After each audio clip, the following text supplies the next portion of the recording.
Welcome to the PRECOG Report Roundup, where we observe the signals that are shaping our future today. I'm Jordan, your host, and here's what we found for you in episode 67. Now, we're going to kick things off with the fact that episode 67 has 4 different colors across the front of it, and we want you to try to figure out what that pattern is. We'll reveal that at the end of this episode. We have 10 different signals that we captured. One is on black holes and wormholes. Linked to that in the sky is the new pink aurora.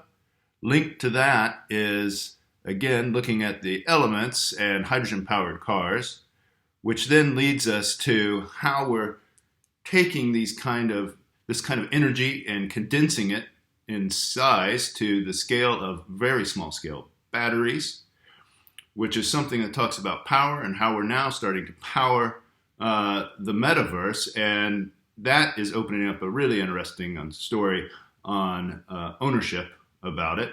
And then that links to the article about extended reality, which can really impact our environments. Again, it's showing how technology is evolving so quick.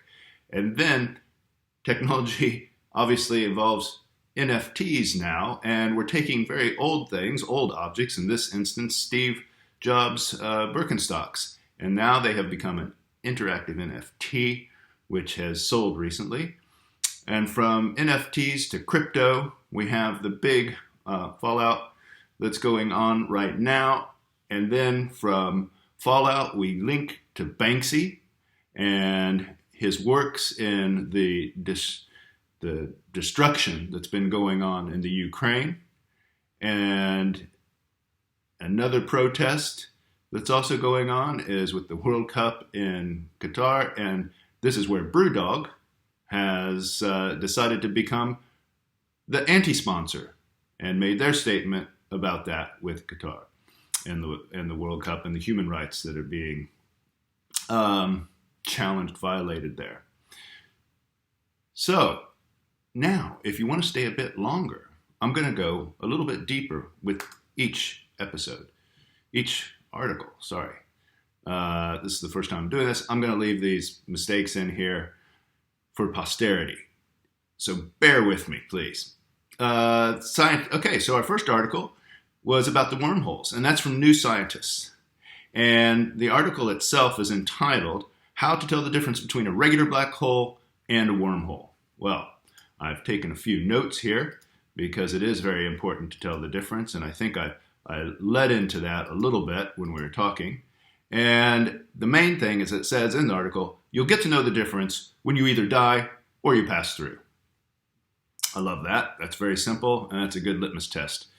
And then it went on to also say, there's a few other facts I just want to point out for you, that wormholes are hypothetical tunnels linking one part of the universe to another. This is interesting because this whole idea of being able to pass through a wormhole, to travel time, to go to different parallel worlds, really links in with some of the other stuff that's going on in the world today with metaverse, with space travel, with all of the different things that are going on. And I'm always fascinated with these kind of articles. The other thing which we found was interesting is that even just 10 years ago, wormholes were completely in the area of science fiction. That's fascinating because I thought they'd been in science, for quite a long time, but they really weren't. Now they're actually being able to detect these things in outer space. So this is very fascinating, which links us to space, to the skies, and obviously from space.com, what we see here are these solar storms that were smashing through the sky. And the actual title of the article is Solar Storm Smashes Hole in Earth's Magnetosphere, Triggering Extremely Rare Pink Auroras. And this was on November 3rd, and if you're watching this in the future, and this is now in the past, that would be in the year 2022. It was caused by a solar storm, and it created a temporary crack in the magnetic field, and this set off these extremely rare pink auroras. All of this took place above the night sky in Norway. So this, again, triggers lots of things. This could be the future of auroras, it could be the future of the sky, the future of space, the future of color, the future of climate, perhaps. What's causing these problems? So we have this, and what we're linking now from all this energy, all of this kind of crack in everything, and how we're opening up new fields is the field of hydrogen. And there is a new car out, and this was in Design Boom, and this was entitled Hopium Designs Hydrogen-Powered Machina-Vision Sedan on a 3D Experience Cloud platform. Very interesting. What you should need to know about this are a few things. Hopium was born from the mission to commercialize hydrogen-powered green cars. And its founder is someone named Olivier Lombard, and he was inspired by this idea from all of his racing experiences. And he is, I think his claim to fame is he was the youngest winner of the Le Mans competition. I think he was age 24, or no, 24 hours. Is how long the Le Mans, but we know that 24-hour Le Mans. But he was the youngest rider. I don't know have the information on how young. I could look that up. Get back to you. Put it in the comments if you know. And anyway, the whole mission is setting up this emission-free energy, and they are targeting their first race on the market in 2025, which is it's a little over 2 years away from now. So this is going to be incredible. I like the design of this. I thought that was kind of fascinating. That's what intrigued me. As you can tell with the PRECOG report, I mean, that image of the wormhole was really cool. The pink auroras were cool. These are things that log into our pattern recognition, and that's why we do it. This next image, where we go from hydrogen power to battery power, is also equally as arresting because it shows how like the world's smallest battery actually looks. Now, this is from Hackaday. And the title of this article was Newport Day, the smallest batteries you have ever seen. And some of the facts we should know about this is, we're used to seeing pretty small batteries for miniaturized electronics. However, and that's all been done to this lithium polymer pouch cells, they call it. However, this French company, ITEN, has created these micropower devices in the form of a range of tiny surface-mounted, solid-state rechargeable lithium batteries. That's a mouthful to say. They also give the technical aspects on it, which I am not going to bore you with. But the applications are incredible. So some of the applications would be like for remote wireless sensors. And this is a solid-state chemistry, which really should provide a long life for the battery, which is great, and a lack of leaks. Apparently, that's a problem with these kind of batteries. So now we have energy. We've powered it. It's small and everything. We can get smaller, or again, look at our sense of scale differently, and it brings us to the universe, to the metaverse. And there's an interesting article in MIT Technology Review, which talks about the title is, "This sci-fi blockchain game could help create a metaverse that no one owns." So we've just come to the future, batteries and energy and scale, and we're going into another scale of metaverse, which is an unlimited scale in some regards. And what's interesting about this is the screenshot that you see there is from Dark Forest, which is a game. And in this game, your mission, as they say, should you choose to accept it, is to venture into the unknown and avoid being destroyed. Oh, my alarm went off. And avoid being destroyed by opposing players. Sounds like a good game. While at the same time, you're building an empire of planets that you discover and you can make your own. So this sounds like a new version of Risk in some regards, but it's unlimited. And this is fascinating. It goes on to say, this doesn't rely on servers. Very interesting. So most games do rely on servers. Dark Forest runs completely on blockchain. Okay, now we're talking energy again. Now we're talking about how we're going to power this energy. In some of the past PRECOG reports, we've looked at green energy powering blockchain. This is something that we really have to focus on because it is highly pollutive at the moment. But that aside, blockchain, very interesting. That really means no one is in control of how this game plays out. There is no game master. There is no outcome. This will be a complete organic game that unfolds. Now, one other little thing that's interesting is dark forest began as an idea in the mind of the pseudonymous Gub Sheep. I love these names. So maintaining the pseudonymity. So I love with the whole kind of decentralized autonomous organizations and currencies and blockchain and artists, which we'll see later. The whole sense of anonymity is great. They said in the future, basically, like we have passwords now, we will also have different pseudonymous names of our existence. We kind of do that with usernames, but it'll be a whole new level. And anyway, so Gubsheep goes on to describe this as a massively multiplayer strategy game that takes place in an infinite, procedurally generated universe. Let me say that again, procedurally generated universe. So that's what we're looking at now with the metaverse. I know I have some metaverse experts out there. They can certainly comment more on this than I can, and I'll leave it up to them. Now, connecting metaverse technologies, and what's next is we're looking at an article from XR Today, and it's entitled Attention Tracking Key to XR Research, is Cortexer says. And so this is about extended reality, and you can see here in the image how it's kind of mapping and tracking and everything. So this is about consumer and media brands are set to tap extended reality for tracking attention. This news is basically about eye tracking tools that are capable, in the past that have been capable of kind of deeper immersion and analytics.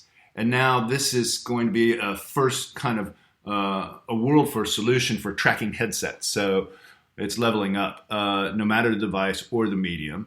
And this is done by a research agency called Gorilla in the Room. Very good name. And we've got Sheeps and Gorilla, Gumsheep and Gorillas now. And they published this study and showed that attention and data metrics, well, I love attention because I am a firm believer that we do live in the attention economy. Everything's vying for our attention. So attention and data metrics were scalable with headsets, and their technologies are crucial to the immersive economy, which is next. You can see in the PRECOG, in the director's cut of this report, we have an article about China buying 25 million VR headsets. So this also is showing how the immersive economy is just in its infancy at the moment. And then the article goes on to talk about, which this I find really interesting, the sectors that would be involved in this. So you're looking at education, training, automotive, manufacturing, healthcare, and others that need to monitor attention. And that's fascinating. So, you have to monitor attention on different means. If you are working with labor and automotive, is it so you don't fall asleep, things like that? Is it where your focus is? I love that with the education, immersive education, I think is really the future there.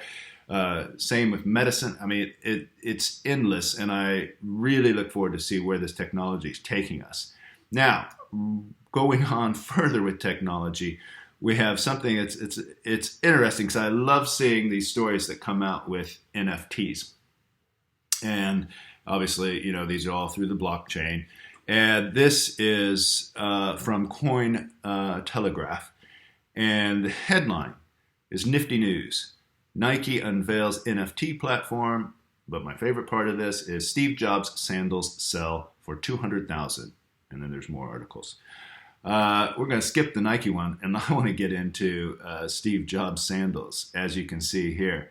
These are his NFT. It's a one-of-a-kind NFT for Birkenstocks. And what I love about this is it's kind of breaking the mold of NFTs in a sense because it's showing objects. What we have, the PRECOG NFT, again, is showing a time capsule of all the things, all the covers, all the images that were found. And I love object-oriented NFTs as opposed to just NFT art itself. I think there's something really fascinating about this and collecting these kind of things. So these are the Birkenstocks that were worn by Apple co-founder Steve Jobs at various times during his life. They sold for $218,750 at an auction. They're very excited. The way they talk about them is it's complete with imprints of his feet. It included in the deal is this 360 digital representation of these Birkenstocks, which were minted in the Polygon blockchain. So you can look at it from all angles, see the imprints of the feet. It's a one-to-one edition. There are no others. It came with a hard case for storage, so you get that, and transport, and a Gene Pigozzi book entitled The 213 Most Important Men in My Life. So there's some connection there. Somebody I've read that has this book. I haven't read this book, so I'm going to have to check it out. And just so you know, initially the sandals were projected to fetch anywhere between 60 and 80,000, but after 19 bids, it went up to 218,000. So that is amazing. It's interesting to see where and is it a fad? Is all this fad? What is the future of NFTs? Who knows? Yeah, we're still in the early days of this. I mean, this is like, when we were in the industrial age at the turn of the century, people don't know what to do with all of this technology. Where's it going to be? What's it going to end up? We don't know. Now, going on from that, from NFTs to crypto, we can see in Fortune that we have this incredible story that's been unfolding with FTX and Sam Bankman-Fried's reach. And what I like about this article, and it's entitled basically 10 cents on the dollar. What happens if Sam Bankman-Fried's empire is forced into a fire sale of investments? And it actually shows us this in this infographic here. And if you were in my business intelligence and data analytics course that I just did, you'll know the infographics that we were talking about. This is quite interesting. It shows all of the different investments that he has going on. And this is a modern day Ponzi scheme, it sounds like. He's the new Charles Ponzi, the poster child for this.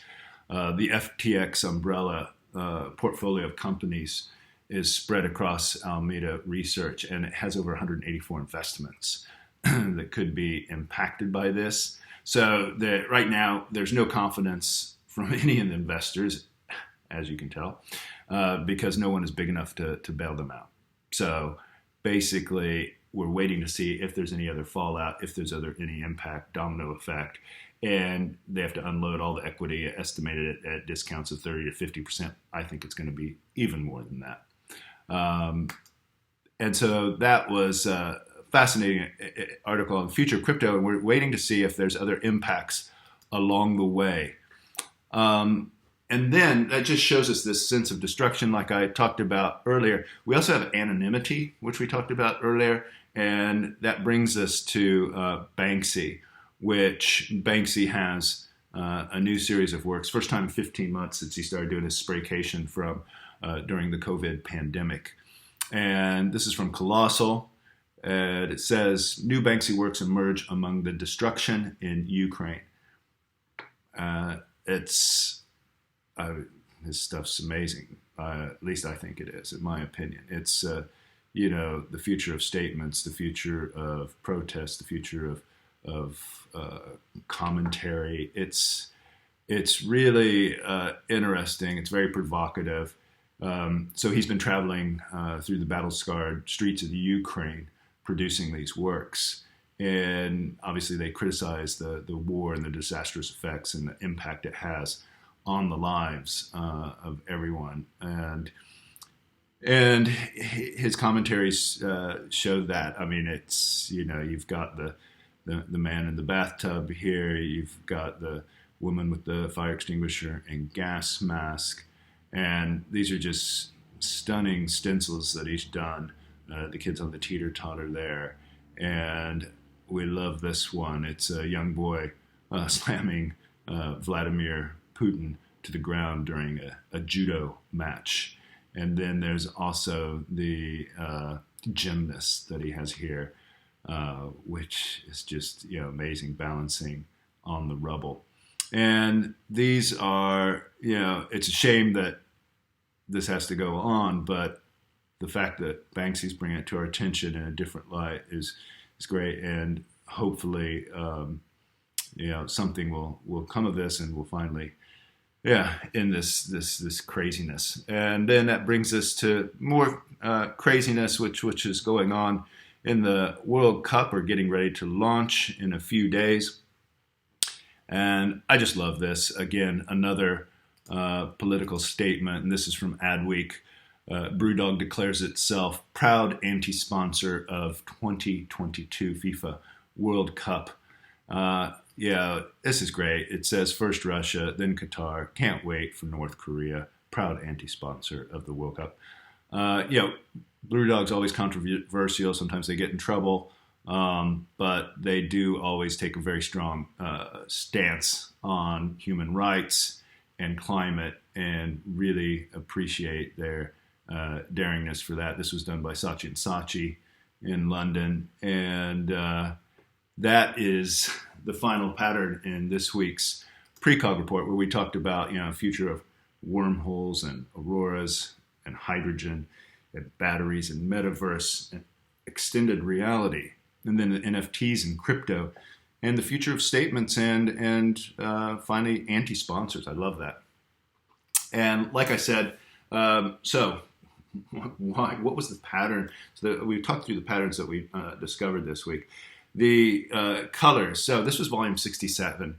I get distracted in this attention economy, and so the number 67 resonated with me because that was the year the Beatles. And if you notice that the music listened to in this episode is the Beatles and the Flaming Lips. I discovered the Flaming Lips also had done a whole cover of this album, which was released in 67, and that was Sgt. Pepper.